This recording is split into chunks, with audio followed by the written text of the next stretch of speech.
இது மகிமை நேரம்.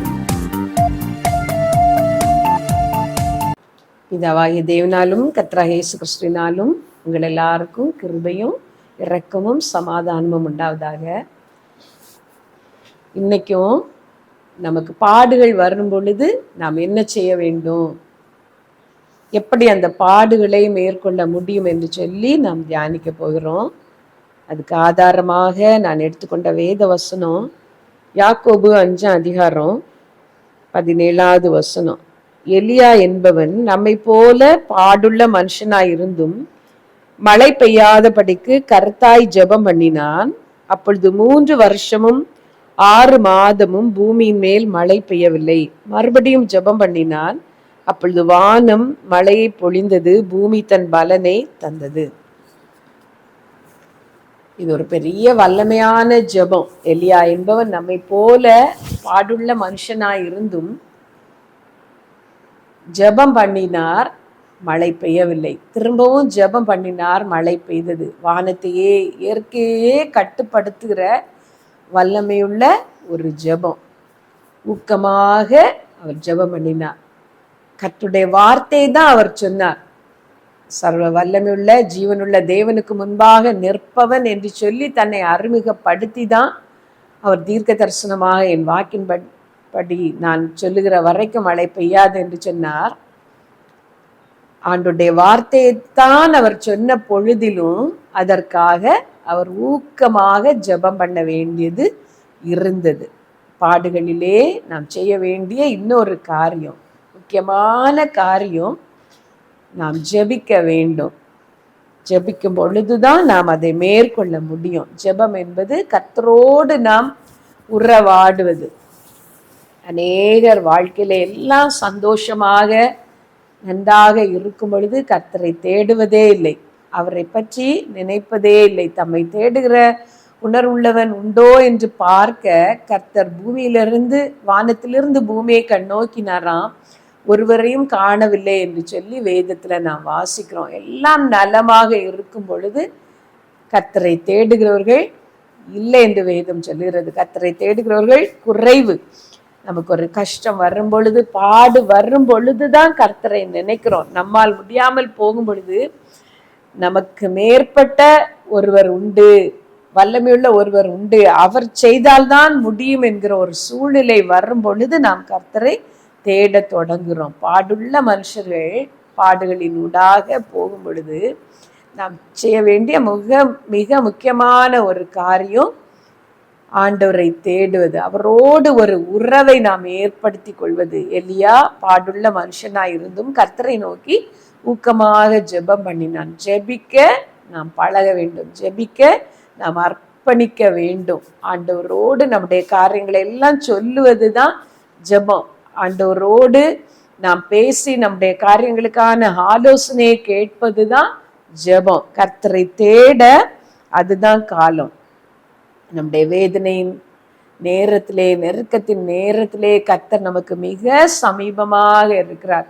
பாடுகளை அனுமதித்து விட்டு எப்படியோ அவர்கள் வாழட்டும் என்று கர்த்தர் பார்த்து கொண்டு இருக்கவே மாட்டார். நமக்கு உதவி செய்ய அவர் வல்லவர். அவர் தாமே சோதிக்கப்பட்டு பாடுபட்டதினாலே சோதிக்கப்படுகிறவர்களுக்கு உதவி செய்ய வல்லவராயிருக்கிறார். நமக்காக பரிந்து பேசும்படிக்கே அவர் எப்பொழுதும் உயிரோடு இருக்கிறார் என்று வேத வசனம் சொல்லுகிறது. நமக்கு உதவி செய்ய அவர் காத்திருக்கிறார், நமக்கு உதவி செய்ய அவர் விரும்புகிறார். நாம் செய்ய வேண்டியது அவருக்கு இடம் கொடுக்க வேண்டும்.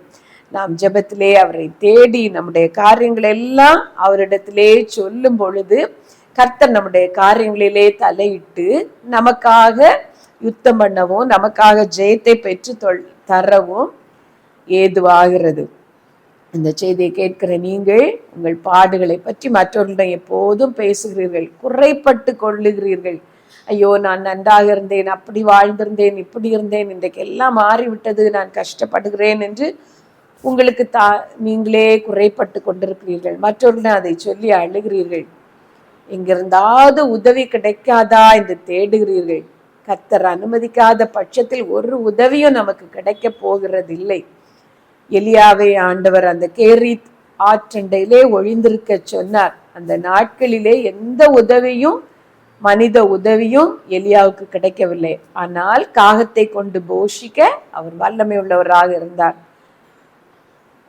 அந்த கேரித் ஆற்றின் தண்ணியை கொடுக்க அவர் வல்லமை உள்ளவராக இருந்தார். அது முடிந்து போன பொழுது எலியாவுக்கென்று ஒரு விதவையை ஆயத்தப்படுத்தி அற்புதத்தை வெளிப்படுத்த, அற்புதம் செய்ய கர்த்தர் போதுமானவராக இருந்தார். உங்கள் வாழ்க்கையிலேயும் கூட அப்படிதான். கஷ்டங்கள் பாடுகள் வரும் பொழுது நீங்கள் செய்ய வேண்டியது, கர்த்தரை நோக்கி நீங்கள் ஜெபிக்க வேண்டும். இன்னும் ஊக்கமாக நீங்கள் அவரை தேட வேண்டும். அப்படி நீங்கள் தேடும் பொழுது நீங்கள் பாடுபடும்படிக்கு ஆண்டவர் நியமித்த காலத்தில் எல்லாம் அவர் உங்களோடு கூட இருந்து உங்களை தேற்றுவார். தம்முடைய வார்த்தைகளினாலே உங்களை ஆறுதல் படுத்துவார், பலப்படுத்துவார். அது மாத்திரமல்ல, அந்த நாட்களிலே அவருடைய பிரமாணத்தை உங்களுக்கு கற்றுத் தருவார். நீங்கள் கீழ்ப்படிய வேண்டிய காரியங்கள், சரிப்படுத்த வேண்டிய காரியங்கள் எல்லாம் உங்களுக்கு சொல்லித்தந்து கடைசியிலே அந்த பாடுகளின் முடிவிலே உங்களை சந்தோஷப்பட வைப்பார். உங்கள் துக்கத்தை சந்தோஷமாக ஆண்டவர் மாற்றுவார். நீங்கள் ஜெபிக்கும் பொழுது கர்த்தர் உங்களுக்கு உதவி செய்கிறார். உங்கள் ஜெபத்தை நீங்கள் அதிகப்படுத்த வேண்டும். கொஞ்சம் ஜெபிக்க தொடங்குகிறீர்கள், காரியங்கள் இன்னும் மோசமாக போகிறது, ஜெபித்து பிரயோஜனம் இல்லையோ என்று நினைக்கிறீர்கள். அந்த நேரத்திலே மற்றவர்களும் உங்களை தடுக்கிறார்கள். ஜெபித்து நீ என்ன பார்த்தா என்று சொல்லி, ஜெபித்து உனக்கு என்ன கிடைத்தது என்று கேட்கிறார்கள். அந்த நேரத்திலும் கூட நீங்கள் மனம் தளர்ந்து விடக்கூடாது. ஆண்டவர் நல்லவர், நல்லவர், நல்லவரே தான். அவர் ஒரு நாள் உங்களுக்கு தீமை செய்யாத தேவன். இன்னும் அவரிடமே எல்லாவற்றையும் சொல்லுங்கள். ஆண்டவரே, ஜெபிக்க ஜெபிக்க சூழ்நிலைகள் எல்லாம் இப்படி மாறுகிறது என்று சொல்லுங்கள். கர்த்தர் உங்களுக்காக பெரிய அற்புதத்தை, பெரிய ஆசீர்வாதத்தை கடைசியிலே வைத்திருப்பார். நீங்கள் விரும்புகிறபடி உங்களுக்கு செய்து உங்களை சந்தோஷப்படுத்துவார். பர்த்திமேயு என்ற ஒரு குருடனை நாம் வேதத்துல பார்க்கிறோம். அவர் பார்வை வேண்டும் என்று கூப்பிட தொடங்கின பொழுது முன்னடப்பார் அவனை அதட்டுகிறார்கள். நீ பேசாமல் இருக்கும்படி அதட்டுகிறார்கள். ஆனா அந்த பர்த்திமேயுவோ முன்னிலும் அதிகமாய் கூப்பிட்டான் என்று வேதத்துல வாசிக்கிறோம். கர்த்தர் நின்று அழைத்து பார்வை கிடைக்கும்படி செய்தார். உங்கள் காரியத்திலேயும் அப்படிதான். இன்னும் அதிகமாக ஆண்டவரை கூப்பிடுங்கள். உங்கள் ஜெபம் இன்னும் போதாது. இன்னும் உங்களை தாழ்த்தி கேளுங்கள். அதிகாலையில் என்னை தேடுகிறவர்கள் என்னை கண்டடைவார்கள் என்று சொல்லி இருக்கிறது. அதிகாலையிலே ஆண்டவரை தேடி பாருங்கள். எங்கு ஜெபிக்கும் பொழுதெல்லாம் தேவ பிரசன்னம் இறங்குகிறதோ, உங்கள் கண்ணீர் உடைக்கப்படுகிறதோ, அந்த இடத்துல எல்லாம் போய் நீங்கள் ஜெபித்து பாருங்கள். எந்த வார்த்தைகளை கேட்கும் பொழுது அது உங்கள் உள்ளத்தின் ஆழத்திற்கு போதுமானதாக இருக்கிறதோ அந்த வார்த்தைகளை கேட்டு பாருங்கள். எல்லாவற்றுக்கும் மேலாக ஆண்டவருடைய வசனத்தை அதிகமாக நீங்கள் வாசித்து ஜெபித்து பாருங்கள். எனக்கு கிடைத்த ஆகாரத்தை பார்க்கிலும் அதிகமாக உட்கொண்டேன் என்று தாவீது சொல்லுகிறார்.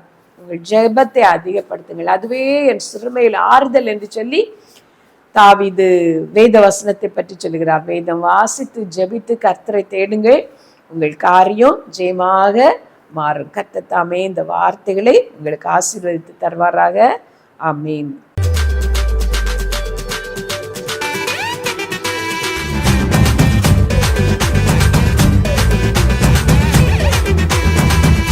மகிமை